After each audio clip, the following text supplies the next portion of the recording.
The silence fades into the night. Coyotes sing at the moonlight. These open highways are calling our name, and now it's time for us to escape. Feel the wind touch our face. Let's take a spin to a foreign place. These open highways are calling our name, and now it's time for us to escape. Escape. In 2019, we had our onboard ship familiarization and work immersion in Cebu City. It is part of senior high school curriculum and it is needed for graduation. But before we discuss what had happened in Cebu City, I'll try to explain first why we need them. A senior high school student needs to undergo work immersion in an industry that directly relates to students' post-secondarial goal. Through work immersion, the students are exposed to and become familiar with work-related environment related to their field of specialization to enhance their competence. Work immersion aims to gain relevant and practical industrial skills under the guidance of industry experts. Appreciate the importance and application of the principles and theories taught in school. Enhance their technical knowledge and skills, and develop good working habits. Many people are confused on what track, strand, or specialization to take in senior high school if they want to pursue maritime. Well, in my case, I took academic as my track and STEM as my strand. Some schools offer different classes. For example, the senior high school I came from, they offer 3 STEMs: STEM Pre-Baccalaureate, Maritime, STEM Medicine, and STEM Engineering. All of them are STEM, but there are minor differences in subjects. If you took Pre-Baccalaureate Maritime, there are 3 subjects included: Introduction to Maritime Safety, Introduction to Maritime Career, Introduction to Maritime Engineering, and Maritime Transportation. So, if you want to pursue maritime in senior high school, you must took academic as track, STEM as strand, and Pre-Baccalaureate Maritime specialization as your specialized class or subject.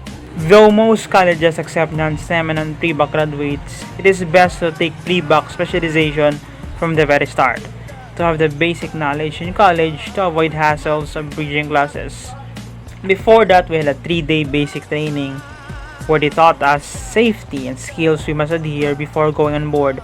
Basic training or BT is a course taken which includes firefighting, emergency first aid, personal safety and social responsibility, and personal survival technique.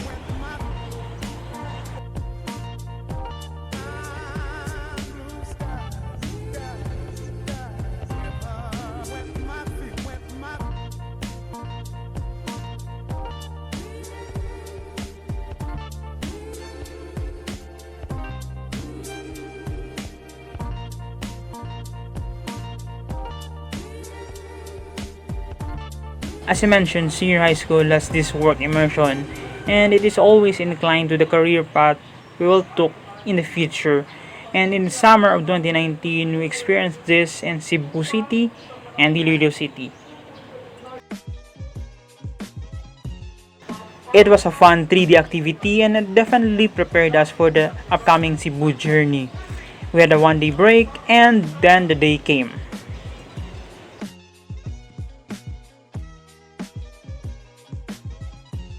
On board the ship with MB Transasia 8, we leave the port of Iloilo around 6 in the evening, cruising to Cebu around 12 knots. Guests bound for other destinations are requested to disembark from the vessel now. Second call to all visitors and guests bound for other destinations.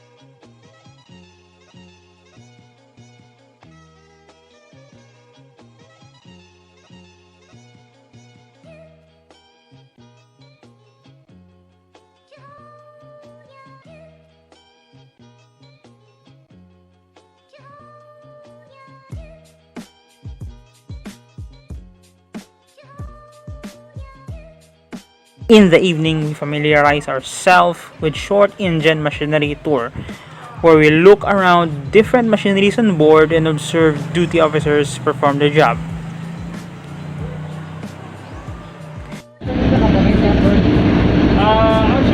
wala sa may mambal na nagkakapot din sa Iloilo control room. May gabantay. Okay? Mga officers in charge na, mga fourth engineer, mga third engineer, second engineer, kita sa chief engineer, harapan nila. So yung motor pump,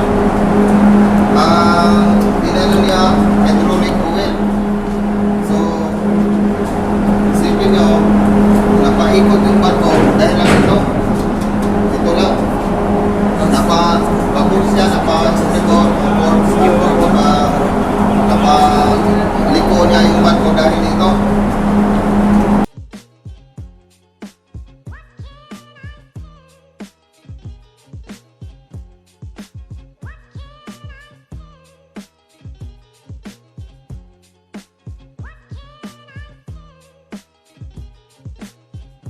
Later in the morning, around 5, we prepare ourselves since we will witness a mooring operation performed by deck department. Since this is a senior high school program, we observe how both departments perform in mooring operation and maritime operation.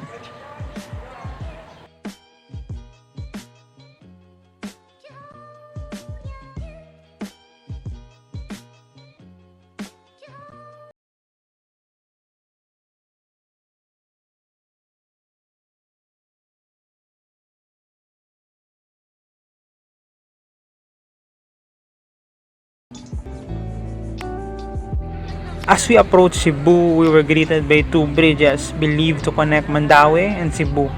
Slowly, I realized how nice Cebu is through the city skyline and the vast strait, a busy and beautiful port.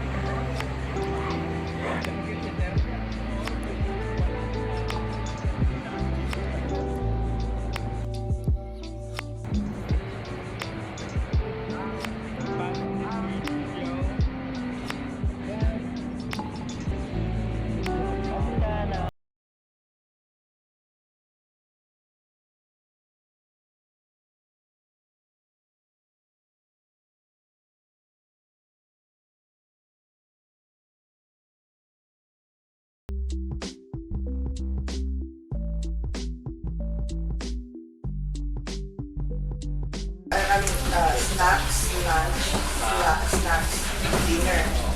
Tapos, tomorrow, snacks. Yung guys, Cebu na. Snacks. So, snacks.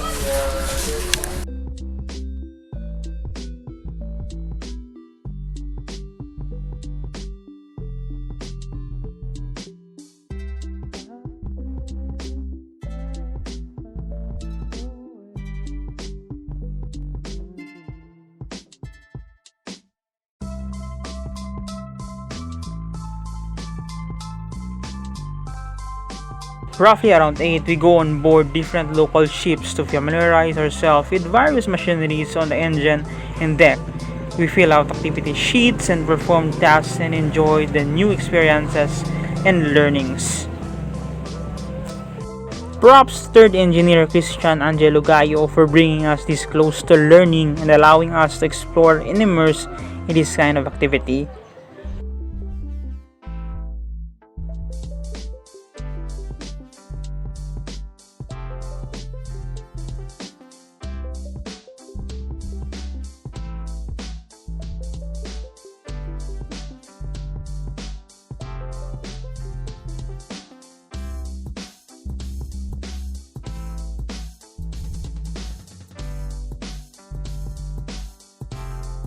In the afternoon during break time, I could capture what typical Cebu port looks like.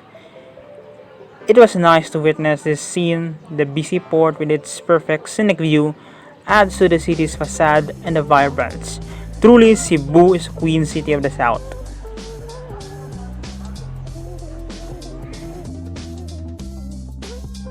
In one of the days in staying in Cebu, I was able to visit the famous Magellan's Cross before departing later in the evening.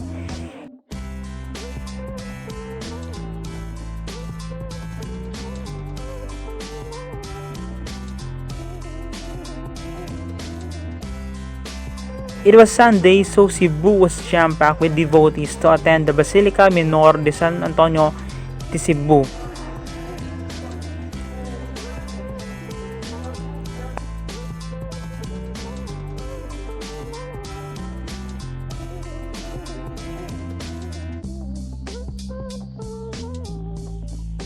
after which we bought some pasalubong and memorabilia from Cebu. There is so much Cebu has to offer and tons of activities on board that work immersion has to offer too. I choose not to document it, or maybe I forgot. Either way, it is best if you experience it yourself. So next time, if you want to adventure and go to Cebu, or probably have your work immersion, I hope you enjoy it, and I hope this simple video will have a reminder and the preparation for you on what to do, what to expect, and the things to learn before senior high school or before you have your work immersion. Have a good day. Our voyage will continue.